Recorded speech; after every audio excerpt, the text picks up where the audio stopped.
ফরিদ ভাই, পাকিস্তান কি সত্যি ভাঙ্গনের মুখে, নাকি এটি অতিরঞ্জিত একটি প্রচারণা যেটা ব্যাপকভাবে আলোচিত হচ্ছে বাংলাদেশে? অনেকদিন এ বিষয়ে আলোচনা না হলেও এখন সকল চ্যানেলে প্রতিদিন 4টা-5টা কন্টেন্ট দিচ্ছে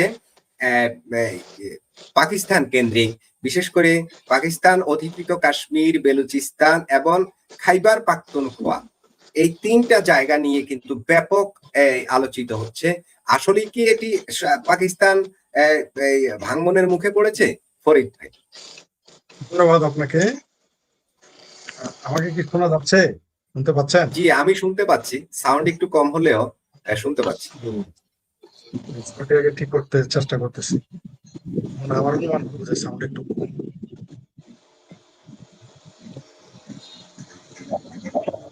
এবার মনে হয় সঠিকভাবে শুনতে একটু বোধহয় সাউন্ড ঠিক আছে এবার। হ্যাঁ, ঠিক আছে, ঠিক আছে ফরিদ ভাই, ঠিক আছে। ধন্যবাদ আপনাকে, সেই সাথে আপনার দর্শক এবং রফিকুল ইসলাম ভূঁইয়া সাহেব সহ সকলকে শুভেচ্ছা। আপনি যে কথাটা বললেন যে বেলুচিস্তান স্বাধীন হচ্ছে নাকি এটা অতিরঞ্জিত বা কারায়ের সাথে রয়েছে, সত্য কথা বলতে কি বেলুচিস্তান স্বাধীনই ছিল, এটাই ইতিহাস। 1948 সালে জিন্না গাদ্দারি করে, এই যে পাকিস্তানের জাতির পিতা, তাদের বাবা কৌম, এই শুয়োরখোর গিদরখোর জিন্না গাদ্দারি করে এই বেলুচিস্তান দখল করে ফেলে। সেই থেকে 1948 সাল থেকে আজ পর্যন্ত বেলুচদের উপরে চরম নির্যাতন নিপীড়ন চলে আসছে। 1948 একবার ভয়াবহ নির্যাতন চালিয়েছে দখল করার সময়। এমনকি 1970 সালে, অর্থাৎ আমাদের দেশে গণহত্যা চালানোর কিছুদিন আগে, তার আগের বছরই বেলুচিস্তানে টিক্কা খান গণহত্যা চালায় টিক্কা খানের নেতৃত্বে, যার জন্য টিক্কা খানকে বুচার অফ বেলুচিস্তান বলা হয়, বেলুচিস্তানের কসাই বলা হয়। তাকেও বাংলাদেশে নিয়োগ দেওয়া হয়েছিল আমাদের উপর গণহত্যা চালানোর জন্য। আমরা স্বাধীন হয়ে গেছি, বেলুচিস্তান স্বাধীন হতে পারে নাই। আমাদের ভাগ্য ভালো যে আমরা প্রায় রাষ্ট্র স্বাধীন হয়েছি। তারা প্রায় 72-73 বছর যাবত তারা লড়াই চালিয়ে আসছে। আজকে তারা স্বাধীনতা ঘোষণা করে দিয়েছে, তারা কারেন্সিও বানিয়ে ফেলেছে। আমাদের সৌভাগ্য মনে হয়, কারেন্ট মনে হয় এসে গেছে, তো ভালোই হয়। হ্যাঁ, যাক,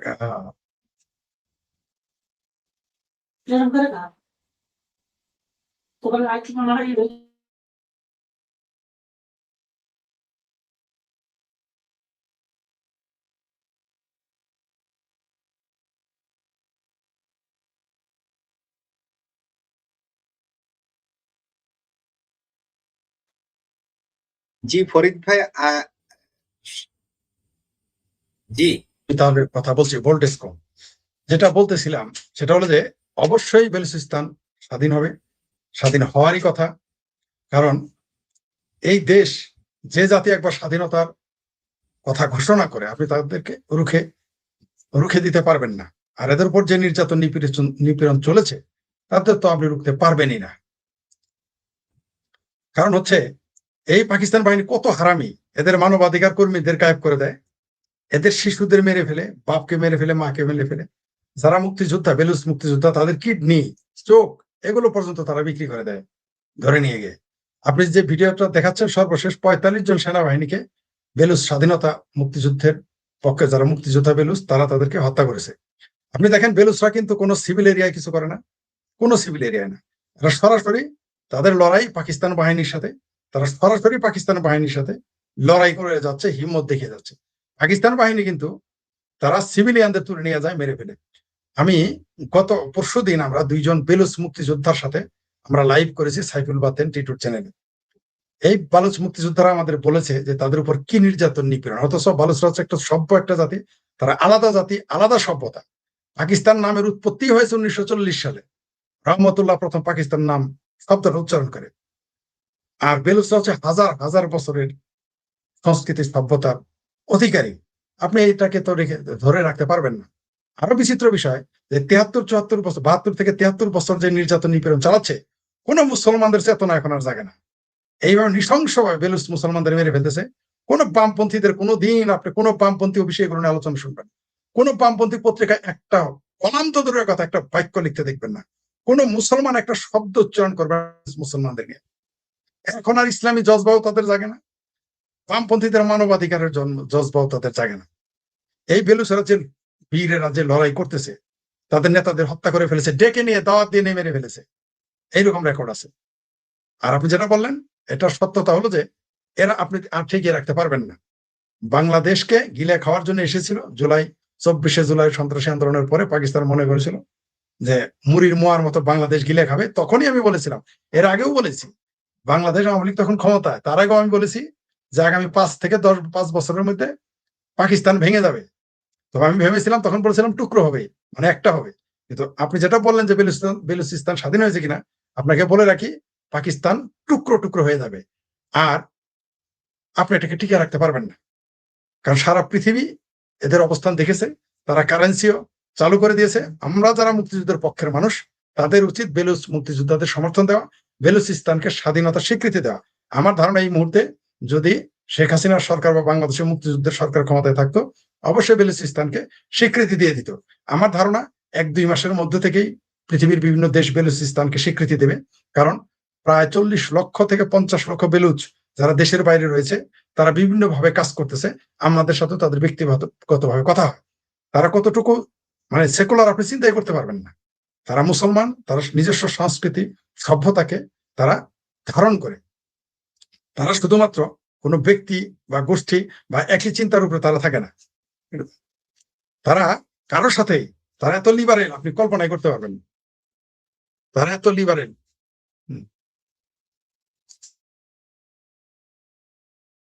তারা এত লিবারেল। আমরা কথা বলে দেখলাম, আমরা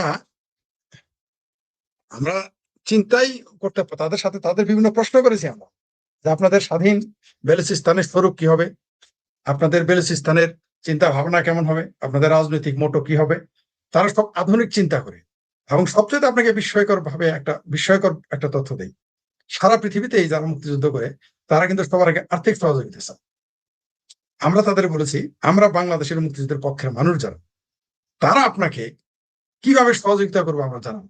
আপনি বিশ্বাস করবেন না, you believe it or not, আমি তাদের রেসপেক্ট করি। তাদের যে সেলফ মানে কনফিডেন্ট এবং আত্মমর্যাদা বোধ কত বেশি, তারা একবারও বলে নাই যে আমাদের জন্য টাকা পয়সা বাড়া। অথচ বেলুচিস্তানের মানুষ কিন্তু ধনী না। তারা কি বলেছে জানেন?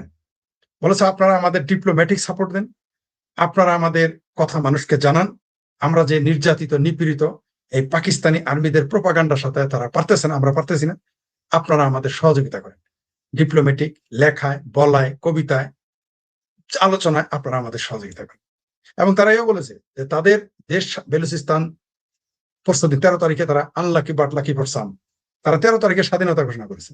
তারা বলেছে আমাদের নিজস্ব জাতীয় সঙ্গীত রয়েছে, স্বাধীনতা দিবস 13 তারিখ বলে প্রাথমিক ঘোষণা করেছে। তারপর তারা এও বলেছে তারা কারেন্সিও ঘোষণা করেছে এবং সেটা লেনদেন তারা 13 তারিখ থেকে শুরু করেছে। তারা সবসময় বলেছে যে বেলুচিস্তান হবে সারা পৃথিবীর জন্য, আমরা সারা পৃথিবীর সাথে সম্পর্ক রাখবো, জ্ঞান দেব নেব, অর্থনৈতিক, ব্যবসায়িক, সাংস্কৃতিক বিনিময় তারা করবে।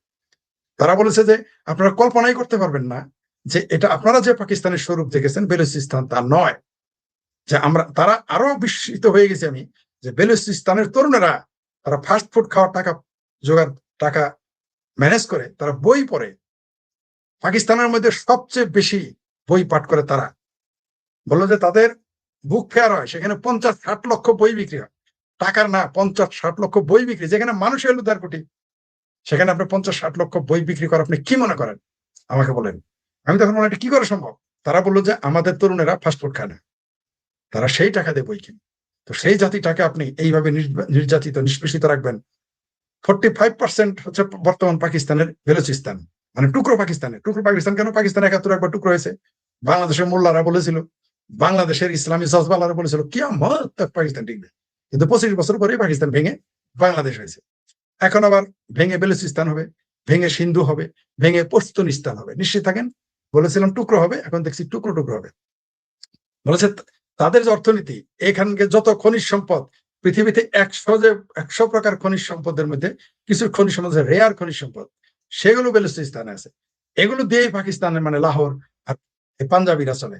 তারা সবসময় শোষণ করে। তারা 71 পর্যন্ত আমাদের শোষণ করেছিল, 47 থেকে 71 পর্যন্ত বেলুচিস্তানকে শোষণ করে। তারা সেখানে পড়ালেখা করতে দেয় না। তারা যদি পড়ালেখা করে সেটাকে অপরাধ মনে করা হয়। তারা শিক্ষিত হলে তাকে গ্রেপ্তার করে।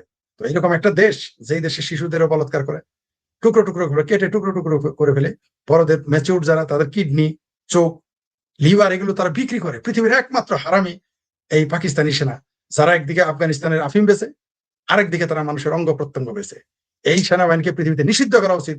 এই 71-এ বাংলাদেশের মুক্তিযুদ্ধে বাংলাদেশের মানুষের উপর অমানবিক অত্যাচার করার জন্য এবং বেলুচদের উপর অত্যাচার করার জন্য। এখন তারা আফগানিস্তানও মারামারি করতেছে, আপনারা জানেন, আপনারা খুব ভালো করেই জানেন যে এদের পেশায় হচ্ছে সন্ত্রাস, জঙ্গি উৎপাদন। বেলুচিস্তান অবশ্যই স্বাধীন হবে এবং তারা ডিক্লেয়ার দিয়েছে। আমরা মনে করতেছি, আমি ব্যক্তিগতভাবে মনে করতেছি যে 27 সালে তারা অনেক দেশে এবং তারা নিরাপত্তা পরিষদে তারা স্বীকৃতি পাবে। যদিও চাইনা সেখানে ভেটো দেবে আমরা নিশ্চিত, তারপর আমরা আশা করতেছি অনেক দেশ তাদের স্বীকৃতি দিবে, তারা কাজ চালিয়ে যাবে। অলরেডি বেলুচরা ঘোষণা করেছে তাদের কোন বেলুচিস্তানের সাথে কেউ ব্যবসা করতে চাইলে যেন পাকিস্তান সরকারের সাথে কোনো চুক্তি না করে, সরাসরি তাদের সাথে করে। এইভাবে তারা বলে দিয়েছে। সারা পৃথিবীর প্রায় 40 থেকে 50 লাখ বেলুচ, মানে এরা বালুচ, এরা সারা পৃথিবীতে কাজ করে যাচ্ছে এবং তারা স্বাধীন হবে, কেউ ঠিকই রাখতে পারবে না। জি, ধন্যবাদ। জি, ফরিদ ভাই আপনাকে ধন্যবাদ। আমি রফিক ভাইয়ের একটু মত নেই, যদি সংক্ষেপে রফিক ভাই বিষয়ে বলেন যে পাকিস্তান ভাঙছে, এখানে কাশ্মীর, বেলুচিস্তান এবং খাইবার পাখতুনখোয়া 3টা জায়গাতেই তীব্র সমস্যা দেখা দিয়েছে এবং আমাদের ফরিদ ভাইয়ের আলোচনায় যেটা জানলাম, তারা স্বাধীনতা ঘোষণা করেছে বেলুচিস্তান এবং তারা 13 তারিখে তারা স্বাধীনতা ঘোষণা করেছে। যে আজকের সর্বশেষ খবর, সেখানে স্বাধীনতাকামী যেই বেলুচ লিবারেশন আর্মি, ওদের সাথে লড়াইয়ে 45 জন পাক সেনা নিহত হয়েছে। আমি রফিক ভাই সংক্ষেপে যদি এই বিষয়ে একটু আলোচনা করেন, পাকিস্তান ভেঙে যাচ্ছে এর বাস্তবতা নাকি এটা অতিরঞ্জিত প্রচারণা, আপনি কি অনুভব করছেন বা কি ধরনের তথ্য পাচ্ছেন? মোবাইল সাইলেন্ট মোডে রাখেন, সাউন্ড হচ্ছে। ধন্যবাদ মাসুদ ভাই, ধন্যবাদ দর্শক শ্রোতা। ফরিদ ভাইয়ের সাথে অনেকদিন পরে আসলাম, অনেকেই আপনার বলে আপনার কমপ্লেন করে রফিক ভাই দেখলাম দেখি না, এরকম আসলে সমস্যা ছিল একটু টেকনিক্যালি। ধন্যবাদ সবাইকে। মাসুদ ভাই, রফিক ভাই 1 মিনিট 30 সেকেন্ড আমি একটু একটা ক্ষমা প্রার্থনা করা লাগে। সেটা হচ্ছে আজকে আমাদের সাথে রাশেদ হায়দার ভাই যুক্ত হওয়ার কথা ছিল, উনি হাসপাতালে আছেন ওনার ওয়াইফকে নিয়ে প্যারিসে, এই কারণে তিনিও সময় দিতে পারেননি। রফিক ভাই যুক্ত হয়েছেন অনেকদিন পরে, না ইতিমধ্যে ফরিদ ভাইয়ের সাথে অনেকদিন পরে, এটা ঠিক 1-1.5 মাস পরে। যাই হোক, আমি ফরিদ ভাই দুজনকে আশা করি খুবই ভালো আলোচনা পাবো আজ। জি রফিক ভাই শুরু করুন। দেখেন মাসুদ ভাই, আমি গতকালকে আমি রাত্রে একটা আমার চ্যানেলে পলিটক বিডিতে একটা, কিন্তু অলরেডি টেক আপনি যে প্রশ্ন করছে এটা নিয়ে একটা আপনি বলছি আমি পলিটক বিডিতে, যে পাকিস্তান কি খন্ড বিখণ্ড হচ্ছে। এখন আপনি বলেন ফরিদ ভাই কিন্তু অলরেডি বলে ফেলছে 3টা প্রদেশের কথা। আমি 3টা প্রদেশকে আলাদা আলাদা ভাবে স্পেশালি ভাগ করে বলছি যে আসলে ওরা স্বাধীনতা পাবে কি পাবে না, পাওয়ার কতটুকু সম্ভাবনা বা স্বাধীন হতে পারবে কিনা। প্রথম বেলুচিস্তান নিয়ে বলছি, এরপর খাইবার পাখতুন নিয়ে বলছি, লাস্টে বলছি আপনার কাশ্মীরকে নিয়ে বলছি, যেটা আপনার দৃষ্টিতে বা ফরিদ ভাইয়ের দৃষ্টিতে যেটা হলো কি বলে গোলামীর কাশ্মীর, ওটা নিয়ে বলছি। দেখেন আপনার যে পরিস্থিতি আজকে, দেখেন গতকালকে আমি এটা নিয়ে ব্যাপক অনেকটা আপনি বিশ্লেষণ করছি। আজকে দেখেন ব্যাপক গোলযোগ, 45 জন মারা গেছে সেনাবাহিনীর লোক, মানে ওরা স্বাধীনতা ঘোষণা করেই আপনার ওদের শুরু করছে, আপনার তাদের আক্রমণটা শুরু করছে। যদিও আক্রমণটা গত জুন মাসের 4 তারিখ থেকে শুরু হয়েছে পাকিস্তানি বাহিনীর সাথে, কিন্তু এটার ব্যাপক গোলযোগ শুরু হয়েছে। ইতিমধ্যে প্রায় 150 জনের মতন লোক মারা গেছে, তার মধ্যে সেনাবাহিনী, পুলিশ এবং বালুচ লিবারেশন আর্মির লোক মারা গেছে এবং সাধারণ জনগণ মারা গেছে।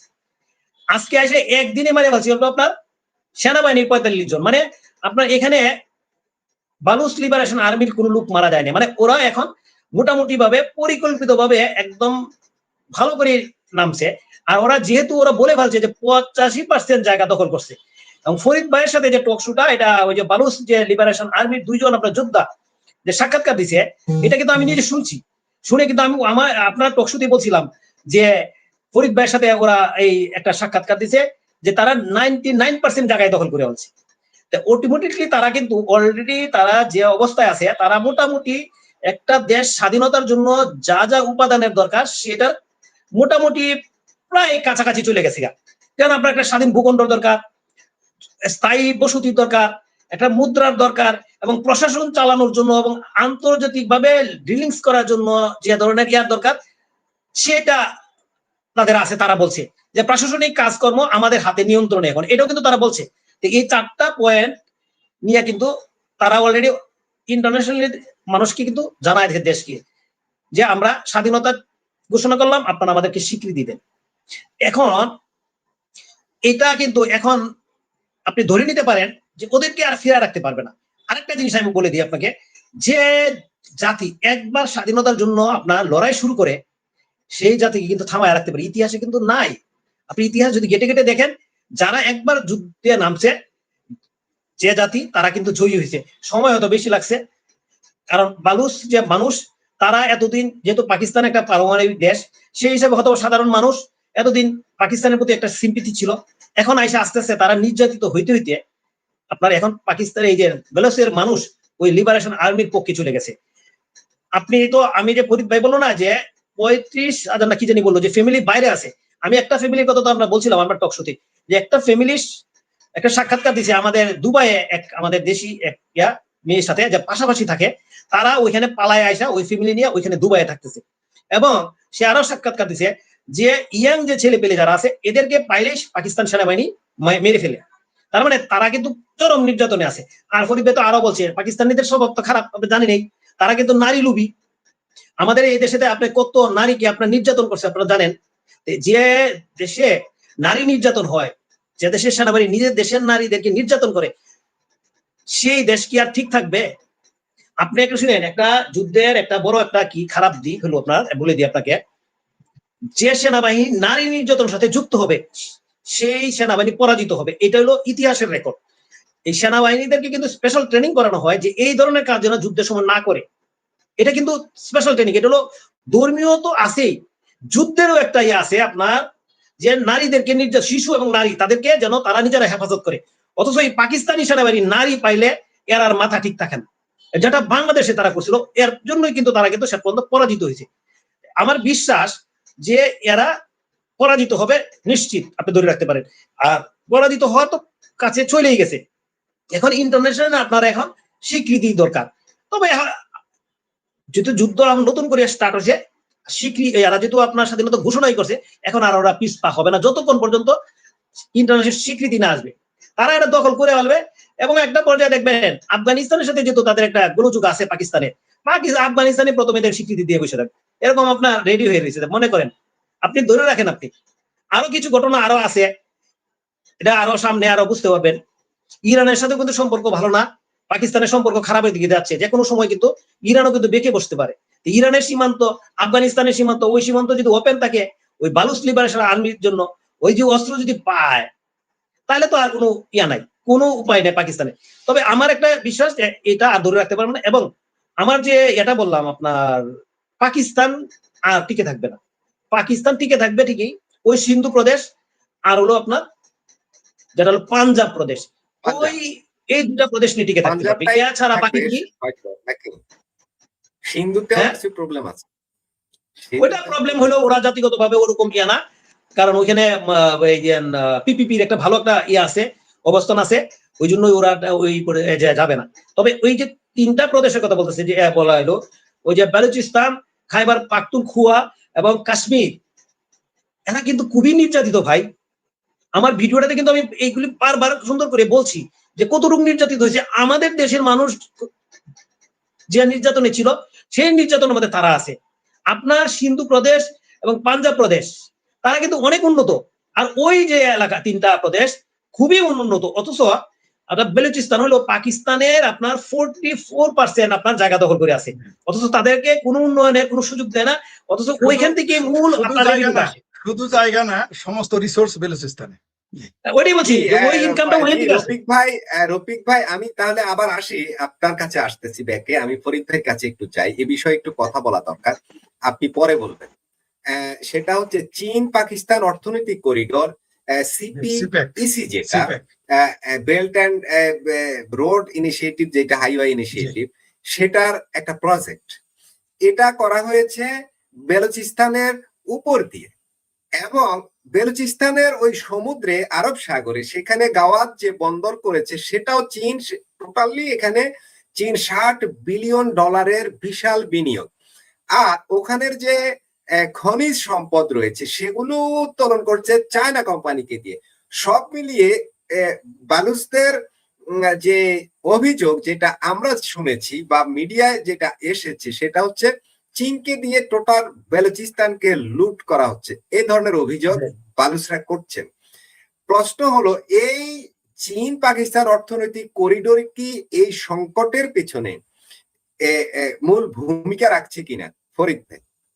জি, ধন্যবাদ আপনাদের দুজনকে, আবার আপনার দর্শকদের শুভেচ্ছা।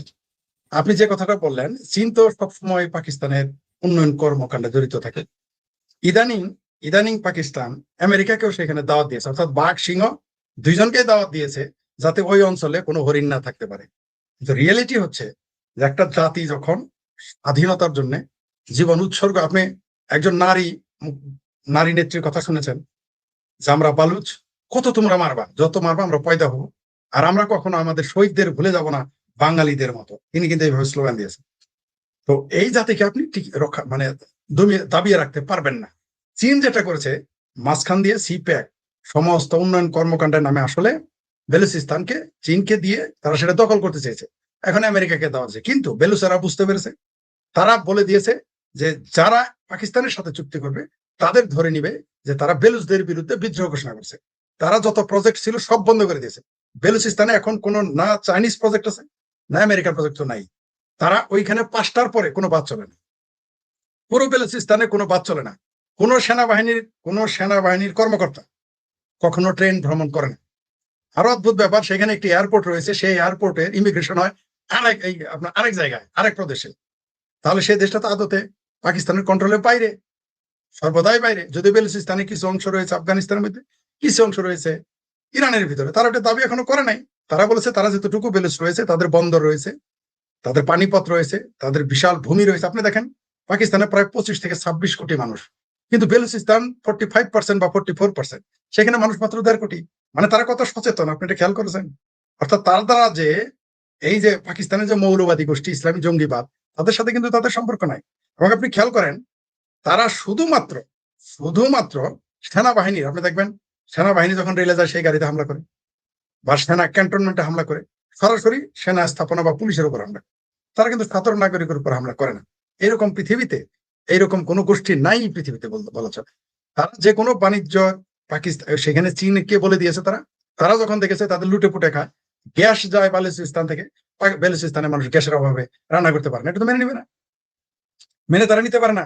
সেখানে আরো অয়েল রিজার্ভ রয়েছে, যদি অত বেশি নয় কিন্তু অয়েল রয়েছে, তো সেগুলো নিয়ে আসে, কিন্তু তারা তো সেগুলো তাদের উপরে ব্যবহার করে না, বেলুচদের জন্য কিছুই ব্যবহার করে না। যদি তাই করতো তাহলে তার বেলুচিস্তান স্বাধীনতা ঘোষণা করতো না। আপনি খেয়াল করেন যে 45% একটা প্রদেশ, সেই প্রদেশকে কিভাবে নিচু করে রাখা হয়েছে। তাদের শিক্ষা থেকে বঞ্চিত করা হচ্ছে, তাদের চিকিৎসা থেকে বঞ্চিত করা হচ্ছে, তাদের অর্থনৈতিক কর্মকাণ্ড কর্মসংস্থান থেকে বঞ্চিত করা হচ্ছে। শুধু তাদের নয় তো, আপনি একটু আগে বললেন পিওকের কথা, পাকিস্তান অকুপাইড কাশ্মীর, পাকিস্তান অধিকৃত কাশ্মীর, তথাকথিত আজাদ কাশ্মীর, সেখানে তারা খাদ্য বন্ধ করে দিয়েছে। কত হারামি এই পাঞ্জাবি বাহিনী। এই পাঞ্জাবের মূলত পাকিস্তান পরিচালনা করে সব পাঞ্জাবি।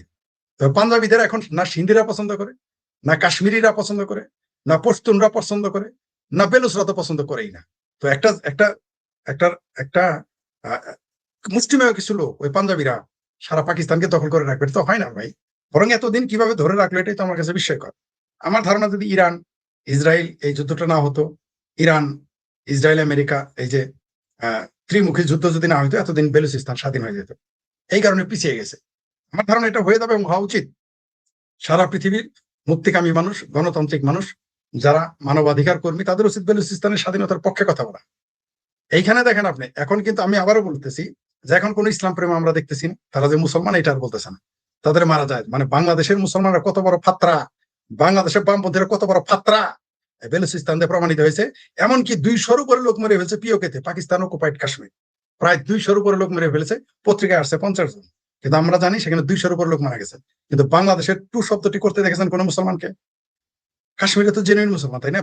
আজকে যদি ভারতের ভিতরে যে কাশ্মীর, সেখানে যদি 2 জন লোক মারা যাইতো, বাংলাদেশে বাইতুল মুকাররমে মিছিল করতো। 200 লোক মেরে ফেললো পাকিস্তান অধিকৃত কাশ্মীরে, তাদের টু শব্দটি নাই। আর বেলুচদের তো লক্ষ লক্ষ মেরেছে 73 বছরে, কেউ টু শব্দটি করে না। তো এগুলো ভণ্ডামি তো আমরা দেখতে পাচ্ছি। তো বেলুচিস্তান অবশ্যই স্বাধীন হবে। আর চীন, আমার ধারণা যে চীনও শেষ মুহূর্তে, আমার ধারণা চীন 27 সালের মধ্যেই বেলুচদের সাথে একটা চুক্তিতে যাবে, কারণ তারা তো ব্যবসা করতে হবে। পাকিস্তানের একেবারে বর্ডার এটা যদি তারা ছেড়ে দেয়, ইরানের বর্ডার, এই পুরো বেলুচ যদি ছেড়ে দেয় তো হবে না। আমরা দেখেছি বার্মাতে সকল দলের সাথে, সকল গোষ্ঠীর সাথে চীনের সুসম্পর্ক আছে। আমার ধারণা চীন 2027 সালের মধ্যেই এই বেলুচদের সাথে সুসম্পর্ক করবে তাদের ব্যবসায়িক কারণে, যেহেতু তাদের বিভিন্ন প্রজেক্ট রয়েছে, তাদের অনেক উন্নয়ন প্রকল্প রয়েছে। আর যেহেতু দেশটা স্বাধীনতা ঘোষণা দিয়ে দিয়েছে এবং দেশটা স্বাধীন হয়ে যাবে, আমেরিকাও নিশ্চয়ই এই সুযোগটা হাতছাড়া করবে না। কারণ এত বড় একটা প্রদেশ, মানুষ মাত্র 1.5 কোটি, প্রচুর রিসোর্স রয়েছে, পৃথিবীর সকল পরাশক্তি সেখানে চলে আসবে, কোনো সন্দেহ নেই চলে আসবে, ব্যবসায়ীরা সেখানে চলে যাবে। আমাদের সাথে তাদের কথা হয়েছে যে সেখানে তারা শিক্ষা প্রতিষ্ঠান, স্বাস্থ্য মানে হাসপাতাল সহ আরো বিভিন্ন, তারা খনিজ না শুধু, তারা বহুবিধ ব্যবসা বাণিজ্যের জন্য তারা পৃথিবীকে সুযোগ দিয়ে অবারিত করে দেবে, তারা বলে দিয়েছে।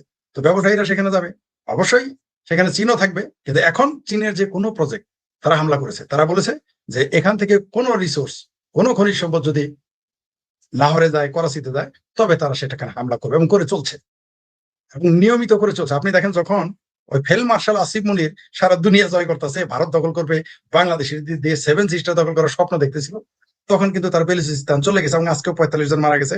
সে পরশুদিন বলেছিল যে 72 ঘন্টার মধ্যে বেলুচিস্তান খালি দেখতে চায়, কিন্তু উল্টা হয়ে গেছে। BLA, Balochistan liberation alliance army, তারা কিন্তু অলরেডি আজকে মেরে ফেলেছে এবং দেখবেন এটা ঘটতেই থাকবে। আপনি দাবি রাখতে পারবেন এটা সম্ভব না, কখনোই সম্ভব না। আপনি একটা দেশকে, একটা অঞ্চলকে, একটা জাতিকে আপনি নিয়ে 75 বছর শোষণ করবেন, তারা বসে থাকবে, আশাটা কেন করেন? কখনোই সম্ভব না। আমি অবশ্যই আশা করি, যেহেতু তাদের স্থলবন্দর আছে, সরি, তাদের পানিপথ আছে, বন্দর আছে, তাদের যে বন্দরটা রয়েছে, এই বন্দর বেলুচিস্তানকে খুবই সহযোগিতা করবে আগামীতে ডেভেলপমেন্টের জন্য, এটা আমার ধারণা। এবং তাদের সাথে ইরানের সম্পর্ক ভালো থাকবে। হয়তো পাকিস্তানের সাথে 5 বছর বা 10 বছর সম্পর্ক ভালো থাকবে না, এক সময় আস্তে আস্তে স্বাভাবিক হবে। আর তার মধ্যে তো পাকিস্তান তো থাকবেই না। বেলুচিস্তান চলে গেলে সিন্ধ স্বাধীন হয়ে যাবে, সিন্ধ স্বাধীন হয়ে গেলে পশতুন স্বাধীন হয়ে যাবে, বা তারা আফগানিস্তানে যোগ দিয়ে দিবে। পাকিস্তানের ওই পাঞ্জাব নিয়ে বসে থাকতে হবে। পাঞ্জাব ছাড়া পাকিস্তানে কি, পাকিস্তান একটি কৃত্রিম রাষ্ট্র, এই রাষ্ট্রের অস্তিত্ব থাকবে না, এটাই স্বাভাবিক। শুনেন, বাংলাদেশি, বাঙালি একটা জাতি, সিন্ধি একটা জাতি, বেলুচ একটা জাতি, পশতুন একটা জাতি, এমনকি পাঞ্জাবি একটা জাতি। পাকিস্তান কি? পাকিস্তান তো কোনো জাতি না, এটা তো আর্টিফিশিয়াল। তো আর্টিফিশিয়াল চিজ তো বেশি দিন থাকবে না, এটাই স্বাভাবিক। শুনেন, যখন পাকিস্তান স্বাধীন হওয়ার আগে মৌলানা আবুল কালাম আজাদ ভারতের শিক্ষামন্ত্রী, প্রথম শিক্ষামন্ত্রী ছিলেন স্বাধীন ভারতের। তিনি 46 সালে কাশ্মীরের একটি কাশ্মীরি ভাষায় পত্রিকার সাক্ষাৎকার দিয়েছিলেন যে পাকিস্তান যদি হয়ে যায়, মানে বলেছিলেন তখন যে পাকিস্তান তখনও ভাগ হয় নাই, 46 সালে কাশ্মীরি ভাষায় বয়ান দিয়েছিলেন, সেটা পত্রিকার সাক্ষাৎকার দিয়েছিলেন যে পাকিস্তান যদি কোনোদিন হয়ে যায়, সেই পাকিস্তান টিকবে না। বলছিল যে 25 বছর টিকবে না। সত্যি সত্যি তখন কিন্তু 25 বছরের মধ্যেই বাংলাদেশ নামে একটি দেশ সৃষ্টি হয়েছে। যদিও মোরারজি দেশাই নাকি বাজপেয়ী, ইন্দিরা গান্ধীকে বলেছিলেন যে আরেকটা পাকিস্তান সৃষ্টি করলেন আপনি, ওটাও সত্য হয়েছে। 2026 সালে ওইটাও সত্য হয়েছে যে একটা দ্বিতীয় পাকিস্তানে, দুইটাই সত্য হয়েছে। অর্থাৎ আবুল কালাম আজাদের কথাও সত্যি হয়েছে যে পাকিস্তান নামক রাষ্ট্রটি টিকবে না। আবার মোরারজি দেশাই বা বাজপেয়ীজি, আমার মনে নাই এক্সাক্ট নাম, তিনি বলেছিলেন যে একটা দ্বিতীয় পাকিস্তান হতে যাচ্ছে। সম্ভবত মোরারজি দেশাই বলেছিলেন, কারণ বাজপেয়ী তো এই বাংলাদেশের মুক্তিযুদ্ধের পক্ষে ছিলেন, কথা বলেছেন, কাজ করেছেন সংসদের বাইরে। তো এই বাংলাদেশটা দ্বিতীয় পাকিস্তানে পরিণত হয়েছে। আর পাকিস্তানটা টিকবে না, এক আদতেও টিকবে না। বললাম তো, আমাদের জাতিসত্তা আছে, বাঙালি জাতিসত্তা। হিন্দু হোক, মুসলমান হোক, খ্রিস্টান হোক, বৌদ্ধ হোক, জৈন হোক, আস্তিক হোক, নাস্তিক হোক, আওয়ামী লীগ হোক, বিএনপি হোক, জাতীয় পার্টি, এরা কিন্তু একটা জাতি। আমরা কিন্তু বাঙালি হিসেবে একটা জাতি, মানে আমাদের ঐক্য হওয়ার একটা। শুধু ধর্ম দিয়ে আপনি কোনোদিন কোনো দেশ টিকায় রাখতে পারবেন না। শুধু ধর্ম দিয়ে যদি দেশ হতো, তাহলে তো মিডিল ইস্টের 22টা দেশ তো একসাথে থাকতো। তা এত ভাগ হইলো কেন? এত ভাগ হইলো কেন? ধর্ম দেয়া, এমনকি তাদের ভাষাও এক। সৌদি আরবেও আরবি, সৌদি আরবের আশেপাশেও আরবি, কই তারা তো এক হইতে পারে না। অনেক সময় ভাষাতেও ঐক্যবদ্ধ হয় না, কিন্তু একটা জাতি, জাতি হিসেবে আপনি ঐক্যবদ্ধ হতে পারবেন। যদি পুরো মিডিল ইস্টে বলে আমরা আরব, তাহলে ইরান ছাড়া, মিশর ছাড়া, লিবিয়া ছাড়া সবাই হয়ে যাবে। সম্ভবত মিশর, লিবিয়া চলে আসবে। যদি বলে আরব, আপনি এটা হইতে পারে, সম্ভাবনা আছে। কিন্তু ফিলিস্তিনি হবে না, ফিলিস্তিনিরা আরব নয়, ইরানিরা আরব নয়। যদি আরব জাতীয়তাবাদ বলেন, সেটা হতে পারে। এখন তাদের জাতি, বাঙালি জাতি, সেটা হিন্দু মুসলমান এক হয়ে যেতে পারে। পশতুন একটা জাতি, সিন্ধি জাতি, বেলুচ জাতি, এমনকি পাঞ্জাবি জাতি এক হইতে পারে। কিন্তু আপনি পাকিস্তান, যার কোনো অস্তিত্বই নাই, পৃথিবীতে ছিল না এবং নাই, 40 সালে প্রথম রহমত আলী পাকিস্তান শব্দটা উচ্চারণ করে। তো এই পাকিস্তান তো টিকবে না। আর পাকিস্তান তো আসলেই টিকবে না, কারণ এই পাকিস্তান হচ্ছে এই দক্ষিণ এশিয়ার ক্যান্সার, পুরো পৃথিবীর জন্য ভয়ঙ্কর একটা সন্ত্রাসী রাষ্ট্র। জি, আপনি ধন্যবাদ, আপনাকে মোরারজি দেশাই বলেছিলেন। তো এই সারা পৃথিবীতে পাকিস্তান দেখেন কি করে, সে কাজটা কি? আফগানিস্তানে সে কি করে খায়? সে আফগানিস্তানে আফিম এনে বেঁচে খায় আর সন্ত্রাস রপ্তানি করে। বাংলাদেশে সে কি কাজ করে? 25 টন 25 টন কফি বীজ বাংলাদেশে পাকিস্তান থেকে এসেছে পাখির খাবারের নামে। আপনি কল্পনা করতে পারেন তাদের ব্যবসা কি? তাদের তার কোনো কাজ নাই। এই পাকিস্তান নামের রাষ্ট্রটিকে আসলে ভেঙে ফেলতে হবে। এটা এমন না যে পাকিস্তানের উপর আমার গুসা, পাকিস্তান নামে কিছু নাই ভাই, এটা ভাঙবে না কি হবে? ওই গুটি কয়েক পাঞ্জাবির জন্য পুরো দক্ষিণ এশিয়া, পুরো এশিয়া, সারা পৃথিবী বিপজ্জনক। এটা তো হয় না, এটা হতে পারে না, আর টিকবেও না পাকিস্তান। আপনি আমি চাইলো আগামী 5 বছরে তো এটা ভাঙবেই বলেছিলাম, এবং এটা তাড়াতাড়ি হবে, এত তাড়াতাড়ি আমি বুঝি নাই, এত তাড়াতাড়ি। আর আগামী 10 বছরে তো পাকিস্তান নামে কোন রাষ্ট্র থাকবেই না, কেউ চাইলেও টিকে রাখতে পারবে না। কারণ পৃথিবীতে পাকিস্তানকে কেউ বিশ্বাস করে না। কোন রাষ্ট্র বিশ্বাস করে? একমাত্র বাংলাদেশি ছাড়া, এই বাংলাদেশের বাঙ্গু কয়টা মুসলমান ছাড়া পৃথিবীর কোন রাষ্ট্র তাকে বিশ্বাস করে না। কে তাকে বিশ্বাস করে? আমেরিকা প্রশ্নই আসে না। ভারত তো বিশ্বাসই করে না, চায়নাও তাকে বিশ্বাস করে না, কারণ চায়নার সাথে ডাবল গেম খেলে। তারা একই সাথে চায়নার কাছ থেকে টাকা নেয়, আর ওই টাকা খেয়ে ফেলে বলে বেলুচরা শেষ করে দিয়েছে। এটা চীন জানে। আমেরিকার কাছ থেকেও টাকা নেয়, আফগানিস্তানের সাথে মারামারি করবে, সোভিয়েত ইউনিয়নকে ভাঙবে এগুলো বলে বলে টাকা খাইতো, এখন কি করে খাবে? এখন আবার দেখেন, এই পাকিস্তানের সাথে আফগানিস্তানের ফাইট লাগার আগে আমি বলেছিলাম যে টাকার বিনিময়ে, টাকা পেলে, ডলার পেলে পাকিস্তান ইরানে হামলা করবে, আফগানিস্তান হামলা করবে। এটা আমি আগেই বলে রেখেছিলাম। আপনি আমার পুরোনো ভিডিওগুলো দেখলে পাবেন যে আমি বলেছিলাম টাকা পেলে, কারণ আপনার চ্যানেলও বলেছি, অন্য চ্যানেলও বলেছি। আমেরিকার একজন বিচারক বলেছিলেন, একজন জজ বলেছিলেন যে পাকিস্তান ডলার পাইলে তার মাকে বিক্রি করে দিতে পারে, তারা অন্য দেশে যুদ্ধ করবে না, আফগানিস্তানে যুদ্ধ করতেছে না। এবং আপনি নিশ্চিত থাকেন উইদিন 3 months 90 days এই পাকিস্তান ইরানে হামলা করবে। আপনি লিখে রাখেন আমার কথা। আমেরিকা টাকা দিবে, কারণ ফিল্ডে তো এই যে ইরান ইসরায়েল আমেরিকার যুদ্ধে, নিশ্চয়ই ফিল্ডে আমেরিকা ভুলেও নামবে না। আমেরিকা এত পাগল হয় নাই। আমরা যুদ্ধ বিশারদ নই, আমরা সেনাবাহিনীর লোক নই, কিন্তু আমরা যুদ্ধবিদ্যা সম্পর্কে কিছু পড়ি, তাদের কলা কৌশল নিয়ে পড়ি। পৃথিবীর সবচেয়ে যে যারা সামরিক বিশারদ, তাদের যে গ্রন্থগুলো আমরা পড়ি, তো আমার মনে হয়, এবং দক্ষিণ এশিয়ার বিগত 30 বছরের অবস্থা দেখে মনে হয়, হ্যাঁ, বেলুচিস্তান রাশিয়ার স্বাধীনতা রাশিয়া স্বীকৃতি দিবে। কিছু মনে করেন যে এইখানে কখনোই তারা ইসরায়েল তো নামাবেই না, সৈন্য প্রশ্নই আসে না, কারণ মুসলমানরা হয়ে যাবে, মুসলমানিত্ব দেখায়। আমেরিকাও নামবে না, বলবে খ্রিস্টান আসছে। কারণ নামবে সেখানে ইরানে, এই ইরানের ময়দানে মাঠে নামাবে, টাকা দিবে, মাসে বেশি না। ভারতে 1000 দিতে রাজি হয়েছিল ইসরায়েল, আর $10,000 চাইছিল। এটা কি আপনারা জানেন? ইসরায়েলের ওই গাজাতে এখানে তারা কাজ করতে চেয়েছিল, $10,000 চেয়েছিল পার প্রতি সৈনিকের স্যালারি। ইসরায়েল বলছিল $1,000। ইসরায়েল তো জানে যারা 50,000 টাকা ছেলে 5,000 দিলে রাজি হবে, তো ওই জায়গায় $3,000 দিবে, রাজি হয়ে যাবে। $3,000 দিলে তো প্রতি সৈনিকের $3,000 দিলে তো নামানো, 3,000 কে $2,000 দিলে ইরানের ভিতরে নামাই দেওয়া হবে পাকিস্তানের বাহিনী, এবং নামাবে। আপনি লিখে রাখেন 90 days এর মধ্যে, 90 days এর মধ্যে ইরানে যুদ্ধ করবে, এবং ইরান ফাইট করবে, ইরান হামলা করবে, ইরানে হামলা করবে এই পাকিস্তান সেনাবাহিনী। ঢাকার জন্য সবকিছু তারা করতে পারে। তারপরেই দেখবেন পাকিস্তান তো টুকরো টুকরো হয়ে যাবে, কেউ তাকে বিশ্বাস করে না। বাংলাদেশের মৌলবীরা ছাড়া, মাদ্রাসার কিছু ছাত্রছাত্রী ছাড়া বাংলাদেশে, আর যারা পেয়ারা পাকিস্তানি কোট্টায় আলা আমার মতো যারা, এরা ছাড়া পাকিস্তানকে পৃথিবীর কেউ বিশ্বাস করে না। তাদের চরিত্র আছে, না তাদের জ্ঞান আছে, না তাদের মেধা আছে, তারা সন্ত্রাস ছাড়া কিছুই বোঝে না। পৃথিবীর কোন রাষ্ট্রে তাদের থাকে। এবং আপনি দেখতে পারবেন যে কিভাবে তারা আক্রান্ত হয়, এবং পাকিস্তানটা অবশ্যই টুকরো হয়ে যাবে, এবং টুকরো হবেই, এবং টুকরো হবে, হওয়া উচিত। এই পাকিস্তান নামের বিস্ফোরণটা চলে গেলে পৃথিবী অর্ধেক শান্তি হয়ে যাবে, মানে এশিয়ার মধ্যে শান্তি অর্ধেক চলে আসবে অটো। আপনি দেখতে পারেন, অনেকে হয়তো আমার কথা রাগ করতে পারেন, কিন্তু যতই রাগ করেন কিছু করার নাই, কারণ কৃত্রিম কোনো জিনিস টিকে না। বাঙালি জাতি টিকবে, সিন্ধি, বেলুচ, পাকিস্তান, পাঞ্জাবি হিসেবে টিকতে পারবে, পাকিস্তান হিসেবে টিকতে পারবে না। তার প্রমাণ 71 সালে হয়ে গেছে, 71 সালে হয়ে গেছে যে পাকিস্তান আমার রাষ্ট্র টিকে না। আবার 2026 সালে তারা 13 তারিখ ঘোষণা দিয়ে দিয়েছে, জুলাই স্বাধীনতা দিবস ঘোষণা করে দিয়েছে, আপনাকে রাখতে, তারপর সিন্ধি চলে যাবে, টুকরো টুকরো হয়ে যাবে, আপনি টিকাই দিতে পারবেন না। পশতুন হয় আফগানিস্তান নিয়ে নিবে, আর নয় পশতুনিস্তান স্বাধীনতা ঘোষণা, মাঝখানে কোনো জায়গা নেই। আর বলতেছেন যে এখন একটা সমস্যা হচ্ছে যে পৃথিবী তাকে স্বীকৃতি দিবে, যতদিন স্বীকৃতি না দিবে যুদ্ধ চলতেই থাকবে। পাকিস্তান আর বেলুচিস্তানে কিছু করতে পারবেন, সেই যোগ্যতা সে হারিয়ে ফেলেছে। কারণ সেই দিন স্বাধীনতা ঘোষণা করেছে, তার 2 দিন পরেই, 2.5 দিন পরেই তারা 55 জন সেনাবাহিনী মেরে ফেলেছে। একটা কি মেসেজ দিল? ওইখানে যে কি কি ঘটতেছে আমরা তো জানি না, ওখানে তো মিডিয়া যাইতে দেয় না। পাকিস্তান তো তাদের পাকিস্তান অধিকৃত কাশ্মীরে মিডিয়া যাইতে দেয় না, সেখানে তারা মিডিয়া যাইতে দেয় না কথা জানতে। আপনি জানেন তারাও তো স্বাধীনতা ঘোষণা করতে চায়, অলরেডি কাশ্মীরে তো লাইন ধরেছে, ভারতে চলে আসবে। ভারত যদি বর্ডার খুলে দেয় কালকেই, এই পিওকের যারা আছে তারা চলে আসবে। কিন্তু পাকিস্তান তো বোকা না, তাদের নিবে না। সরি, ভারত এত বোকা না, তাদের নিবে না, এই ঝুঁকি তারা নিবে না। যেমন বাংলাদেশকে অনেকে বলে না যে ভারত তো বাংলাদেশ দখল করবে, ভারত পাগলা, ভারতের পাগলা কোথায় কামড়াইছে। এই ভারতের এই বাংলাদেশের এই সব বিচ্ছু, সাপ বিচ্ছু, কাঁকড়া এগুলো পকড়ে নিয়ে ঘুরবে না, এত পাগল না। তবে ভারত কিন্তু কূটনৈতিক চিন্তা চেতনায় ঘুরে, আগেই বলেছি, এবং আপনারা দেখেছেন ভারত কিছু বলেছে। এই যে পাকিস্তানের ইশারায়, তুরস্কের ইশারায় আমার বাংলাদেশের ভাবির পোলারা সকাল বিকাল দুপুর রাত একেবারে তাহাজ্জুদ নামাজ থেকে শুরু করে এসা পর্যন্ত 24 ঘন্টায় শুধু বলে দিল্লি খাবে, সেভেন সিস্টার খাবে, ত্রিপুরা খাবে, আসাম খাবে, খাইতে খাইতে দেখলো যে বেলুচিস্তান গায়েব। এটা হচ্ছে ভারত। এবং ভারত দেখেন আর কি, ভারতকে তো আপনি বুঝতে পারবেন না, ভারতকে তো আপনি খুঁজে পাবেন না, এর মধ্যে ভারতের নাম আছে নাই, কিন্তু পর্দার অন্তরালে অবশ্যই ভারত আছে, এবং অবশ্যই ইসরায়েল আছে, এবং অবশ্যই রাশিয়া আছে, এবং পৃথিবীর বিভিন্ন দেশ কাজ করতেছে। নাহলে কোনো দেশ শুধুমাত্র এককভাবে স্বাধীনতা পাইতে পারে না, এত সাহসই পাবে না, এত যুদ্ধ করে টিকতেই পারবে না।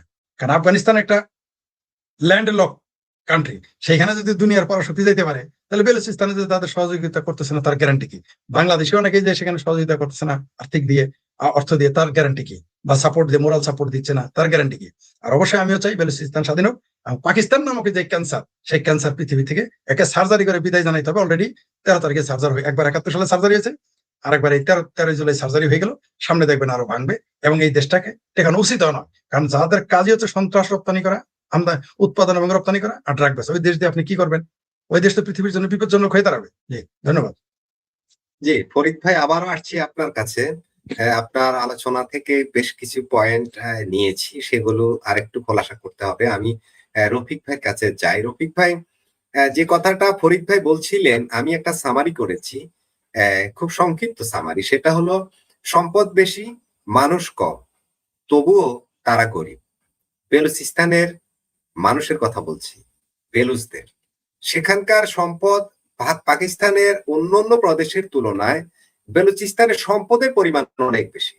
বেলুচিস্তানের পাশে সমুদ্র আছে, ভূসমুদ্রে বন্দর আছে। সব হিসেব করলে পাকিস্তানের সবচেয়ে ধনী প্রদেশ এবং বড় প্রদেশ সেটি। এমনকি সেখানের জনসংখ্যা অনেক কম, একেবারেই কম। সেই হিসাবে এই বেলুচিস্তান যদি স্বাধীন হয়, স্বীকৃতি পায়, সেক্ষেত্রে এটি একটি ধনী দেশে পরিণত হওয়ার সমূহ সুযোগ রয়েছে। বেশ কিছু পয়েন্ট ফরিদ ভাই বলছিলেন, চায়না বিনিয়োগ, চীন সেখানে কি কি করছে, সব মিলিয়ে যে কথাটা শোনা গেল, সেটা হচ্ছে হয়তো এমন হতে পারে যে চায়না তার বিনিয়োগ রক্ষার্থে বেলুচদের সাথে সমঝোতাও করতে পারে। রফিক ভাই যদি এ বিষয়ে সংক্ষেপে একটু আলোচনা করেন। ধন্যবাদ মাসুদ ভাই। আপনি যে কথাটা শেষে রেজাল্ট দিয়ে দিয়েছেন, এটা আমি ফরিদ ভাই যখন আলোচনা করতেছে তখনই আপনি আমার মাথায় ঢুকে যায়। আপনি একটা শুনেন, আপনি বাংলাদেশে 15 বছর যখন শেখ হাসিনা বা 16 বছর ক্ষমতায় ছিল, চাইনিজদের সাথে কি ছিল? খুবই সম্পর্ক ছিল, চাইনিজরা প্রচুর কাজ করছে। যখন শেখ হাসিনা নাই, তারা কিন্তু বর্তমান সরকারের সাথে হাত মিলাই আছে।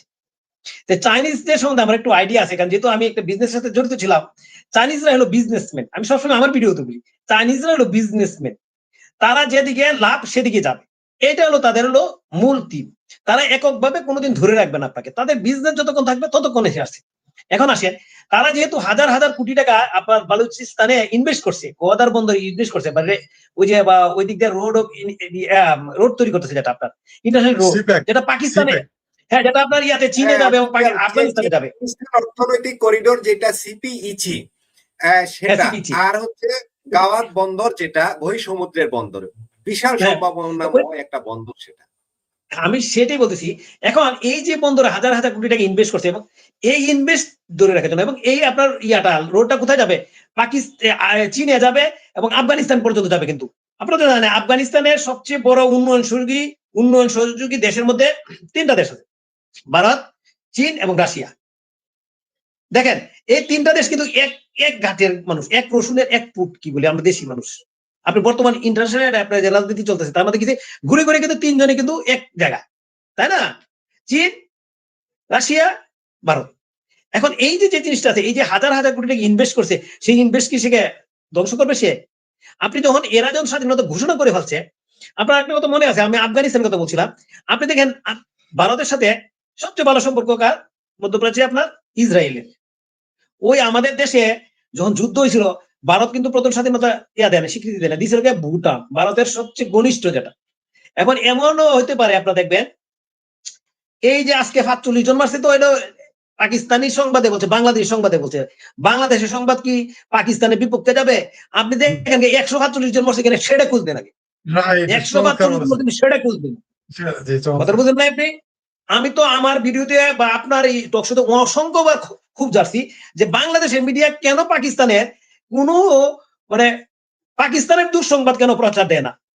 কোনো নেতিবাচক খবর ছাপে আমি কিন্তু কোনো নেতিবাচক এতদিন পরে যখন আপনার এরা যখন এই প্রচার দিচ্ছে আর এই ভিডিওগুলি দেখছেন আপনি আজকে 2 দিন ধরে যে ভিডিওগুলি দেখতেছে কেমন ধরনের ব্যাপক সংঘর্ষ হচ্ছে, তার মানে কি বড় কিছু হচ্ছে ওইখানে।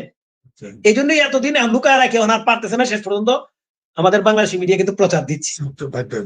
মেন বুঝতে পারছেন যে আর চীন এত যে ফরিদ ভাইয়ের কথা যে চীন কিন্তু এত পাগল না, ফার্স্টটাতে টিম খালি দিবেছে না, এটা আপনি ভালো করে বুঝলেন। আমরা দেশি ভাষায় কই এত নানি আটজান না, মানে এত লালি মানে কি ঘুরে আর একটা এত লালি আটজান না। এখন চীন কিন্তু দেখবেন ঠিকই আমরা চীন দেখবেন ঠিকই তারা এই এরকম ঘটনা ঘটলে বেলুচিস্তানের সাথে মিলে যাবে। কেন আমি বলি, আফগানিস্তানে ভারতের ইনভেস্ট ছিল আমেরিকা যখন এনে ছিল, এরপর কি সবাই বাংলাদেশের কিন্তু একদম করে আছে, তুলদানা দোনা করে আছে। এইবার ভারতে যে শত শত শত শত কোটি টাকা ইনভেস্ট করছে আফগানিস্তানে, সব জলে গেল এর সব শেষ। 2-3 মাস পরেই দেখা গেল আফগানিস্তানের ভারতের হট কানেকশন, চীনের সাথে হট কানেকশন। এখন আফগানিস্তানের সাথে চীনের যেহেতু একটা গুড রিলেশন অলরেডি তৈরি হয়েছে, এখানে দেখবেন আফগানরাও চাচ্ছে, কিন্তু আফগানরা চাচ্ছে যে পাকিস্তান ভেঙে খান হয়ে যাক, কারণ ওরা খুব যন্ত্রণায় আছে। আফগানিস্তান আজকে যদি এই খারাপ পরিস্থিতির জন্য হইলো পাকিস্তান দায়ী, পাকিস্তান দায়ী। আপনি ইতিহাস আরোটাকে নিয়ে আসেন।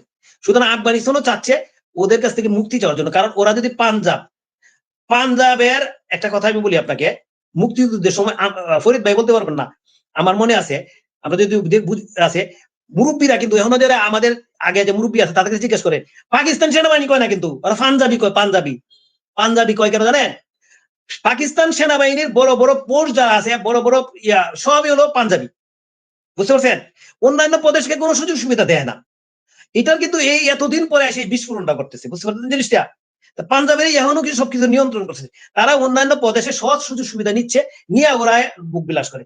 এবং পাকিস্তানি সেনাবাহিনীর একটা খবর নিলাম, ওরা সব পাকিস্তানি সেনাবাহিনী এত সুযোগ সুবিধা নিয়ে ওরা সব হলো বাইরের কান্ট্রি, মানে বিশেষ করে আমেরিকা ওরা করে নিয়ে চলে যায়। পাকিস্তান সেনাবাহিনী যারা বড় বড় অফিসার সব আমেরিকা চলে যায়, মানে সবচেয়ে সুযোগ সুবিধা নেই। এগুলি পাবলিক দেখতে দেখতে অভ্যস্ত হয়েছে, কিরে আমরা গরিব অবস্থায় আর সেনাবাহিনী একটা অফিসার হলে হারা হলো মানে সবকিছুই। পাকিস্তানের রাজনীতিবিদদের কোনো আছে, লেঙ্গর আছে, একমাত্র লেঙ্গর ছিল কার? ইমরান খানের। ইমরান খান সেনাবাহিনীর বিরুদ্ধে গেছিল দেখে তাকে নামায় দিছে। যে দেশটা 77 বছর আগে স্বাধীনতা হয়েছে, সেই দেশটা 5 বছরের একটা সরকার আপনার শেষ করতে পারে নাই। তাহলে বুঝেন সেনাবাহিনী, আর একটা তো বুঝেন ইতিহাস তো ঘাটাঘাটি করে আপনার সারা বিশ্বে দেখেন, যে দেশের সেনাবাহিনী মূল ক্ষমতায় থাকে সেই দেশ কোনো উন্নতি হয় না, সেই দেশে কোনো শৃঙ্খলা থাকে না। কারণ সেনাবাহিনী সম্বন্ধে আমার কিছুটা আইডিয়া আছে, তাদের যে আচরণ, তাদের যে চিন্তা চেতনা সাধারণ পাবলিকের মতন না, এটাকে বুঝতে হবে। সাধারণরা যারা রাজনীতি করে, রাজনীতিবিদরা কিন্তু পাবলিকের সাথে মিশতে পাবলিক কি চায় ওই নিয়ে চলে। আর সেনাবাহিনীরা লেফট রাইট অর্ডার দিয়া অভ্যস্ত, অর্ডার তামিল করতে অভ্যস্ত। এখন সেনাবাহিনী চাইলো তাদের মর করে চলে, যে কোনো ওই দেশ টিকতে পারে না। আপনি চীনকে নিয়ে যে চিন্তা করছেন, চীনকে নিয়ে চিন্তা করার কোন কারণেই নাই। ওই আফগানিস্তানে যেরকম আপনার আমেরিকা চলে যাওয়ার পরে ভারত তার জায়গা দখল ঠিকই জায়গা নিয়ে নিছে, ওই চীনও দেখবেন আপনি ওই বালুচিস্তানের সাথে ওই আপনার সম্পর্ক আপনার তৈরি করবে। এটা নিয়ে কোনো চিন্তা করার কারণ নাই, এটা নিয়ে চীন চিন্তিত না। চীন এটা নিয়ে কোনো চিন্তাই করবে না। চীনরা চেনারা চাইনিজদের সম্বন্ধে আমার কিছু আইডিয়া আছে যে তারা এত সেলফিশ আমি চিন্তা করতে পারি না। আমরা যেহেতু চাকরি করছি এই মেডিসিন লাইনে, চাইনিজদের সাথে আমাদের মোটামুটি ওটা বসা হয়েছে, বুঝতে পারছেন? সুতরাং ওইটা আপনি চিন্তা করুন, কারণ নাই ওটা পাকিস্তান চীন চিন্তাই করবে না। চীন এরকমও করবে না যে পাকিস্তানকে শেল্টার দিবে, আপনি ওইটাও আশা করেন না, শেল্টার দিয়ে রাখতেও পারবে না।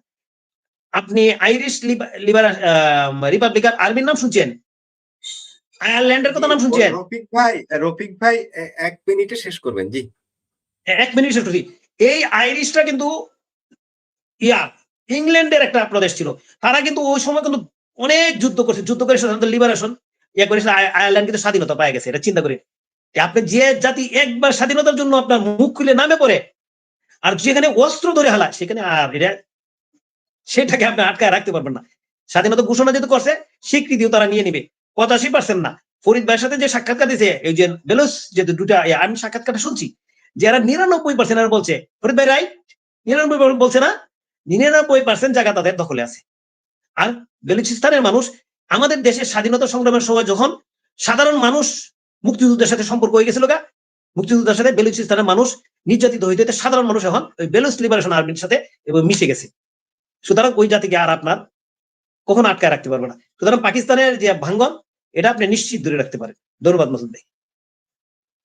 জি, রফিক ভাই আপনাকেও ধন্যবাদ। আমি ফরিদ ভাইয়ের কাছে আসি। ফরিদ ভাইয়ের আলোচনায় কিছু ভূরাজনীতি, দক্ষিণ এশিয়ার কিছু ভূরাজনৈতিক বিষয় ছিল, যুক্তরাষ্ট্র সেই বিষয়ে একটু কথা বলতে চাই। সেটা হলো পাকিস্তানের অভ্যন্তরীণ সংকট দক্ষিণ এশিয়ার নিরাপত্তা, বিশেষ করে বাংলাদেশ, ভারত ও চীনের উপর কি ধরনের প্রভাব ফেলবে? আপনার আলোচনা কিছু ইঙ্গিত ছিল, আমি আর একটু ডিটেইল একটু আলোচনা চাচ্ছি এই বিষয়ে। ফরিদ ভাই, আপনি মিউট আছেন ভাইয়া। আপনি প্রশ্নটা আরেকবার করেন প্লিজ, লাস্ট লাইনটা বলেন। পাকিস্তানের অভ্যন্তরীণ যে সংকট এখন দেখা দিচ্ছে, টোটাল ওভারঅল যেটা হচ্ছে, এই সংকট দক্ষিণ এশিয়ার নিরাপত্তা, বিশেষ করে বাংলাদেশ, ভারত ও চীনের উপর কি ধরনের প্রভাব ফেলবে সেটা জানতে চাই। অবশ্যই এই যে পাকিস্তানের যে তার যে রাজনৈতিক চরিত্র, তার যে সামরিক চরিত্র, এটা দক্ষিণ এশিয়ায় অবশ্যই প্রভাব ফেলে এবং ফেলে চলছে।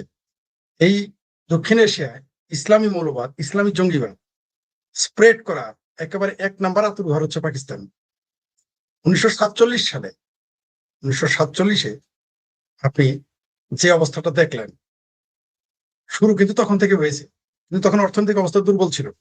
তারপর মধ্যপ্রাচ্যের কিছু টাকা পয়সা হয়েছে, তারপর ধীরে ধীরে সেটা পাকিস্তানের মাধ্যমে, ফিল্ড কিন্তু পাকিস্তান। এই যে পাকিস্তানে মাদ্রাসা করেছে, এটা আমার কথা না, কিন্তু আমি কিন্তু আমার কথা বলি। অনেকে আমি জানি এখানে গালাগালি করবে, কিন্তু এখন কোরআনেও নাকি আছে যে যাহারা জানে আর যাহারা জানে না তাহারা তো সমান নয়, তাই আমি তার সাথে বিতর্কে যাবো না।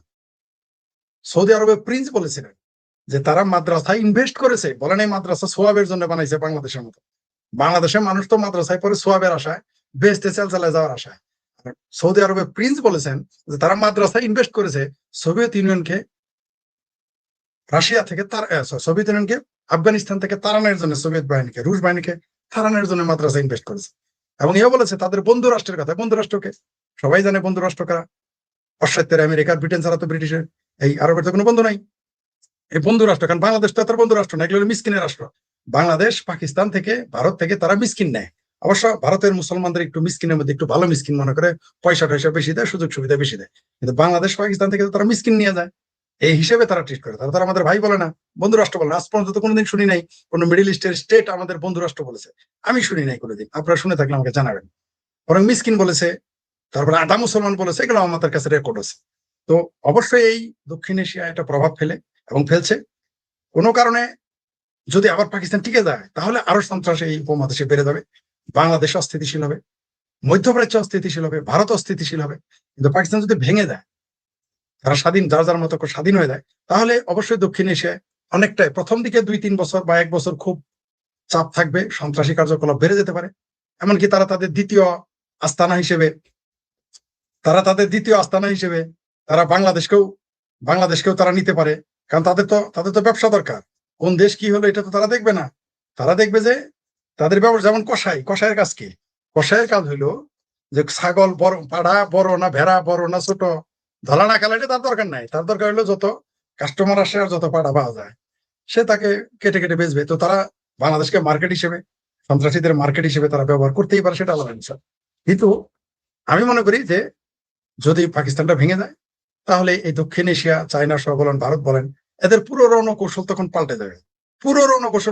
বাংলাদেশেও যে জঙ্গিবাদ মাথাচাড়া দিয়ে উঠেছে, বাংলাদেশে যে মুসলিম মৌলবাদ যে আস্কারা পেয়েছে, এটা কমে যাবে। কারণ পৃষ্ঠপোষকতা না থাকলে তো হবে না। বাংলাদেশের যারা জঙ্গিবাদী মুসলমান, যারা উগ্রবাদী মুসলমান, এদের বুঝাইতেই পারবেন না যে এদেরকে ব্যবহার করতেছে। আপনি যতই বলেন, ওই যে টম এন্ড জেরি দেখছেন না, যে হাঁসের বাচ্চা বিড়ালের কাছে চলে যায়, খেয়ে ফেলবে, এটা বুঝে না, ওই ইঁদুরটা তাকে টেনে আনে, ঠিক আছে, টেনে আনে আবার দৌড়াই সেখানে যায়। আপনি যতই বুঝান, বাংলাদেশের মুসলিম মৌলবাদীদের, উগ্র মুসলিমদের, এই কালেমার পতাকার সমালোচনা করেছি বলে আমাকে গালাগালি শুরু করেছে। এটা তো একটা ষড়যন্ত্র অংশ, এটা আপনি বুঝাইতে পারবেন না, কখনোই বুঝাইতে পারবেন না। আমার বাড়ির জমি যে কিনে নিয়েছে চালাকি করে, আমি তখন বুঝি নাই, আমার মানুষ বুঝাইছে অমুকের কাছে যাও না, তোমার জমি কিন্তু চালাকি করে লিখে নিতেছে, বুঝতে পারবে না। আমরা বুঝতে পারিনি, আমরা তারে আপন মনে করেছি, কিন্তু তিনি বাটপারি করে আমাদের জমি লিখে নিয়েছিলেন। কবে বুঝেছি? ঘটনা ঘটে যাওয়ার পরে, যখন আমাদের আর কিছু করার ছিল না। এটা আমাদের কিন্তু মানুষ সতর্ক করেছে।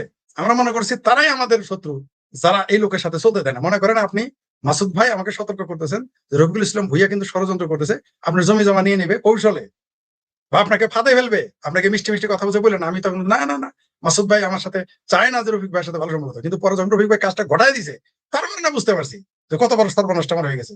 তেমনি এই মুসলমানদের আমরা বুঝাইতে পারতেছি না, কারণ এটা কখন বুঝবে, যখন এই বাংলাদেশটা সুদান হয়ে যাবে, সিরিয়া হয়ে যাবে, এই বাংলাদেশটা যখন উগান্ডা হয়ে যাবে, এই বাংলাদেশটা যখন আফগানিস্তান হয়ে যাবে। আপনি দেখেন লিবিয়া একটা ধনী রাষ্ট্র, যেখানে পেটে বাচ্চা আসলে বিয়ে করলে টাকা দিত, পেটে বাচ্চা আসলে টাকা দিত, বিদেশে পড়াশোনা ফ্রি, 100%, দেশে তো ফ্রি।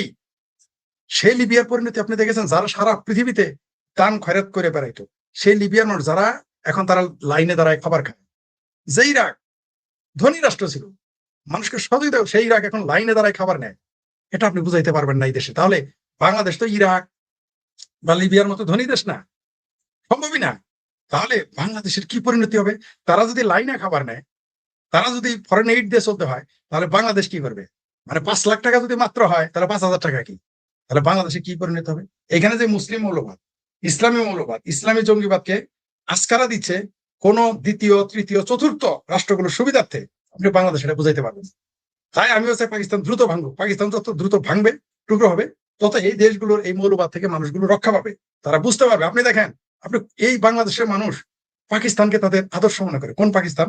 যাদের সবাই ভিক্ষাবৃত্তির সাথে জড়িত, যারা সন্ত্রাসের সাথে জড়িত, যারা ড্রাগের সাথে জড়িত, এমন একটা একটা ভদ্র রাষ্ট্র, একটা একটা একটা আদর্শ রাষ্ট্রকে যদি সমর্থন করতে, একটা কথা ছিল।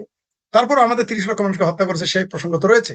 অগণিত নারীকে ধর্ষণ করেছে, আমাদের উপর নির্যাতন নিপীড়ন চালিয়েছে, 25 বছর আমাদের শোষণ করেছে। এগুলো বোঝানোই জানাই দেশের মানুষকে। এদের আপনি যতই বোঝাবেন, তারা আপনাকে উল্টা বোঝে। তারা ইসলামোফোবিয়া নিয়ে আসবে, বলবে যে আপনি ইসলাম বিরোধী, মুসলমান বিরোধী। জননেত্রী শেখ হাসিনা 560টা মসজিদ বানায় এদের মন ভরাইতে পারেনি। কিন্তু এরা যা করতেছে, তো এই পাকিস্তান যদি না ভাঙে, তাহলে আমরা এই খপ্পরে পড়ে গেছি। এবং এই খপ্পরে পড়ার কারণে আমাদের কপালে বহু শনি আচর করবে, আমাদের উপরে আসমানি বালা, জমিনি বালা নাজিল হবে। আসমানি বালা কি? জঙ্গিবাদের সন্ত্রাস। আসমানি বালা কি? বিমান দিয়ে হামলা করবে। আর জমিনি বালা কি? ঘরে ঘরে সন্ত্রাস। আপনি জানেন যে চায়না লিবিয়াতে বন্দুক পাঠাচ্ছে, লিবিয়াতে সেই বন্দুকের একটা অংশ যে বাংলাদেশে আসবেন না, তার গ্যারান্টি কি? এটা তো সারা পৃথিবীতেই জানে যে পাকিস্তান এখন লিবিয়াতে বন্দুক পাঠাবে। সে নিজের দেশ রক্ষা করতে পারে না, আমাদের স্বরাষ্ট্রমন্ত্রী বলে ঢাকা এসে রক্ষা করে। অদ্ভুত ব্যাপার, এই দেশের পাকিস্তান প্রেম যে কত ক্ষতি করেছে, এদের 50 বছর পিছিয়ে দিয়েছে। এটা বোঝার ক্ষমতা বাংলাদেশের মুসলমানদের নাই। এমনি মুসলমানদের বোধ বুদ্ধি কম, এরা অ্যাগ্রেসিভ, এরা খুবই অ্যাগ্রেসিভ হয়। এরা যা মনে করে তাই করে, আগে পিছিয়ে চিন্তা করেন। এবং এই যে বললাম না, দেখবেন গালাগালি করবে, এদের আমরা বুঝাইতেই পারবেন না, কোনো অবস্থাতেই আপনি তাকে বুঝাইতে পারবেন না। এরা সুদ খাবে, ঘুষ খাবে, বইনের ওয়ারিশ মেরে যাবে, সে ওমরা হজ করে আসবে, বিরাট বড় ধার্মিক।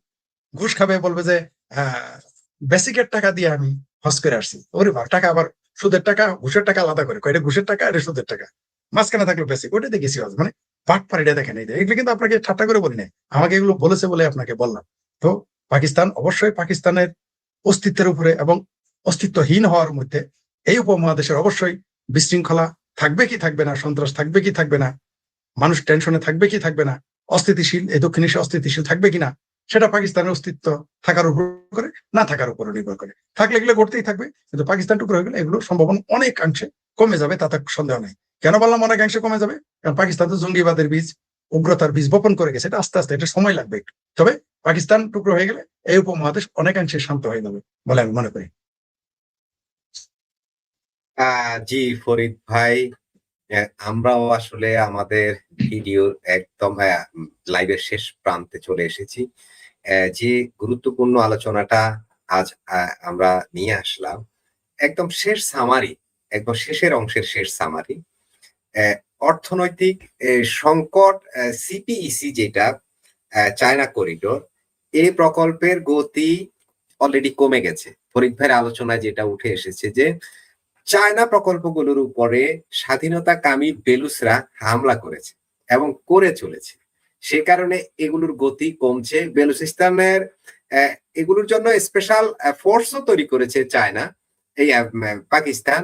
তারপরেও কিন্তু সেগুলো রক্ষা করতে পারছে না। সেখানে এই চীনা প্রকল্পগুলোর উপরে ব্যাপক উদ্বেগ প্রকাশ করছে চায়নারা, শান্তি হচ্ছে না। সে কারণে ফরিদ ভাইয়ের আলোচনায় যে কথাটা উঠে আসছে যে এমনও হতে পারে তারা একটু শক্তি অর্জন করলে চায়না পল্টি নিতে পারে ওদের পক্ষে। জি ফরিদ ভাই, আর একটা কথা যেটা আসছে, যুক্তরাষ্ট্র চীন প্রতিদ্বন্দ্বিতা যদি তীব্র হয়, পাকিস্তানের জন্য ভারসাম্য রক্ষা আরো কঠিন হতে পারে। অর্থাৎ চীন আমেরিকা পাকিস্তান যে ব্যালেন্সটা সেটা রক্ষা করা পাকিস্তানের জন্য কঠিন হয়ে যাবে, চীন এবং মার্কিন যুক্তরাষ্ট্র। আবার চীনকে সেখান থেকে উচ্ছেদ করার জন্য যে পরিস্থিতি, সেখানে চীনের বিনিয়োগ, মার্কিন যুক্তরাষ্ট্র যদি 1 মিনিটে, ডোনাল্ড ট্রাম্প তো 1 মিনিটে যদি সে মোড় ঘুরিয়ে নেয়, তাও তেমন কিছু ঘটলেও কিন্তু আমরা অবাক হব না। যিনি ডোনাল্ড ট্রাম্প বলছিলেন যে এই রাতেই একটা সভ্যতা ধ্বংস হয়ে যাবে, কিন্তু হয়নি। মুহূর্তের মধ্যে পাকিস্তানকে দিয়ে তিনি ট্র্যাক চেঞ্জ করে অন্যভাবে একটা আলোচনার টেবিল খুলে ফেলে দিয়েছিলেন। তো রাজনীতিতে কোথায় কি হয়ে যায়, শেষ কথা বলতে কিছুই থাকে না। জি, সময় দেওয়ার জন্য ফরিদ ভাই, রফিক ভাই, আপনাদের দুজনের প্রতি কৃতজ্ঞতা, এবং যেসব দর্শক এতক্ষণ আমাদের আলোচনা শুনছিলেন, লাইক কমেন্ট শেয়ার করেছেন এবং সাবস্ক্রাইব করে যুক্ত হয়েছেন, আপনাদের প্রতি অনেক প্রীতি ও ভালোবাসা। দর্শক, আজ এখানে শেষ করব, দেখা হবে পরবর্তী লাইভে। সে পর্যন্ত সবাই ভালো থাকুন, সুস্থ থাকুন এবং নিরাপদে থাকুন।